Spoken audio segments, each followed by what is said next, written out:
नमस्कार मित्रांनो, अलीकडे जगणे महाग झाले आहे. काही अंशी ते खरे देखील आहे.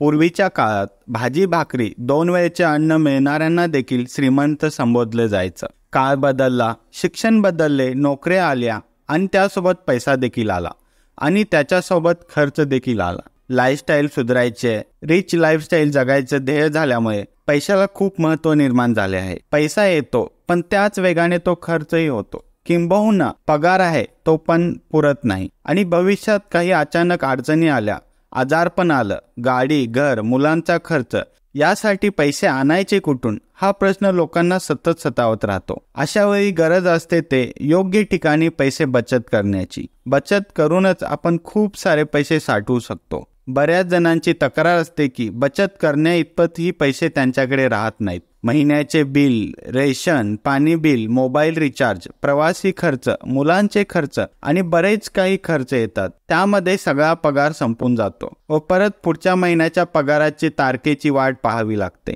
काही महत्त्वपूर्ण गोष्टी कटाक्षाने पाळल्या, मनाशी निर्धार केला तर बचत होऊ शकते. भविष्यात पैशांची अडचण भासलीच तर काळजी करायची काही गरज लागणार नाही. आपण जे पैसे सेव्ह करतो तेच भविष्यात आपल्याला अडचणींमध्ये उपयोगी येऊ शकतात. पैसे जर बचत करायचे असतील तर त्यासाठी काही महत्त्वपूर्ण टिप्स आहेत, ते आपण या व्हिडिओमध्ये पाहणार आहोत. पैसे बचतीची पहिली सगळ्यात मोठी टिप राहील की घरातील खर्चांची यादी करा. घर, संसार, शिक्षण याची जबाबदारी असली की खर्च हा आलाच. महिन्याला आलेला पगार अकाउंटमध्ये तसाच तसा राहणार नाही. तेव्हा प्रत्येक महिन्याला जीवनावश्यक वस्तू, घरचा खर्च या सगळ्यांची यादी तयार करा. यादीनुसारच हिशोबाची यादी देखील तयार करा. आपण जेव्हा मॉलमध्ये किंवा ग्रोसरी स्टोअरमध्ये जातो तेव्हा आपल्याकडून अनावश्यक खर्च होत असतो. तो खर्च टाळण्यासाठी आपल्याला आवश्यक असणाऱ्या गोष्टींची एक यादी करा व त्या यादीमध्ये असणाऱ्या गोष्टींनाच घ्या. अनावश्यक गोष्टी घेणं टाळा. दुसरी महत्त्वाचा मुद्दा राहील की अनावश्यक खर्च टाळा. अंथरूण पाहून पाय पसरावे हे एक जुनी म्हण आहे. ती आपल्या आयुष्यात तंतोतंत लागू पडते. बऱ्याचदा असं होतं की पगार चांगला असूनही सेव्हिंग काहीच होत नाही. याचं कारण म्हणजे तो पैसा अनावश्यक ठिकाणीच खर्च केला जातो. उदाहरणार्थ रोज हॉटेलमध्ये जेवणे, शॉपिंग करणे, नवनवीन मोबाईल किंवा इतर वस्तू घेणे, पार्टीज करणे, सिनेमाला जाणे या गोष्टीवर भयंकर पैसा खर्च होतो. या गोष्टी रोजच्या जगण्यातील गरज नसून चैन आहेत. स्वतःची हौस म्हणून जे केले जातं, पण हौस करावी पण ती मर्यादितच असावी.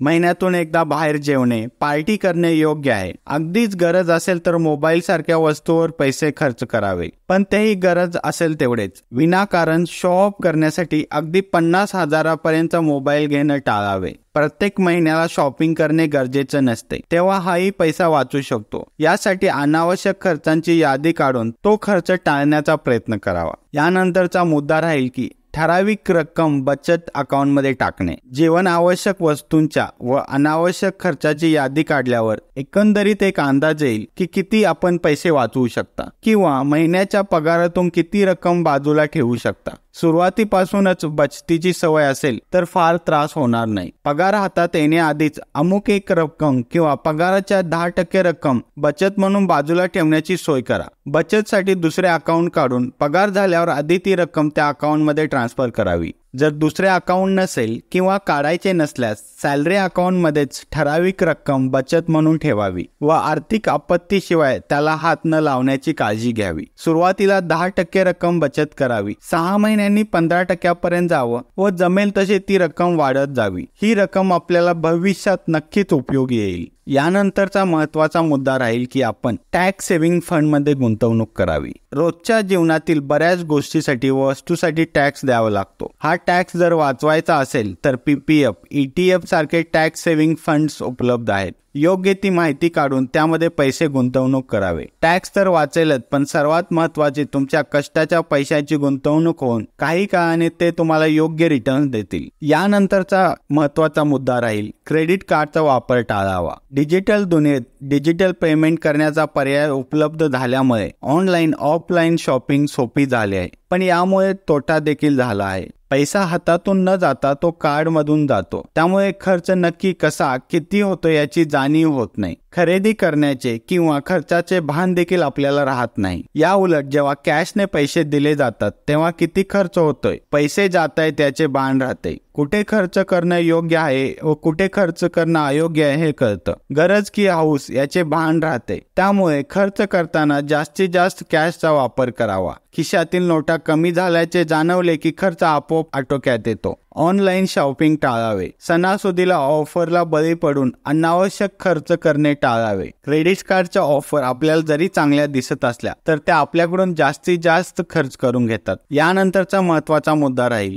साठवलेले पैसे योग्य ठिकाणी गुंतवावे. बहुतेक जणांना पैसे साठवण्याची सवय असते, पण ते नक्की कुठे कशात गुंतवावे याची माहिती नसते. ठराविक रक्कम ठराविक काळासाठी गुंतवून ठेवली तर त्याचे चांगले रिटर्न मिळतात हे बऱ्याच जणांना माहीत नसते. त्यामुळे पैसे बचतीसोबत गुंतवणूक कशी करावी याचेही ज्ञान असणे आवश्यक आहे. महिन्याला बचतीचे पैसे गुंतवण्यासाठी अनेक पर्याय आहेत. आपण आर्थिक नियोजनाचा योग्य सल्ला घेऊन विविध ठिकाणी पैसे गुंतवू शकता. अलीकडच्या काळात सोन्यात मोठ्या प्रमाणात गुंतवणूक होत आहे. सोने चांदीमध्ये गुंतवणूक करण्यासाठी विविध ज्वेलर्स, बँक मध्ये वेगवेगळ्या स्कीम आहेत. त्याचा योग्य अभ्यास करून तिथे तुम्ही गुंतवणूक करू शकता. ठराविक रक्कम दर महिन्याला RD, FD, BC यामध्ये गुंतवू शकता. यामध्ये चांगले रिटर्न्स मिळतात. बचतीपैकी ठराविक रक्कम दीर्घ कालावधीसाठी PPF, PAF, LIC मध्ये गुंतवणूक करू शकता. प्रत्येकाच्या व्याजदरानुसार रिटर्न मिळतात.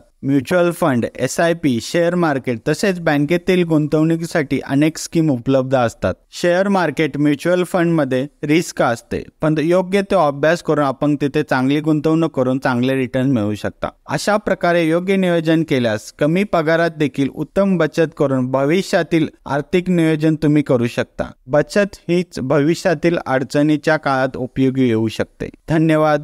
जय हिंद.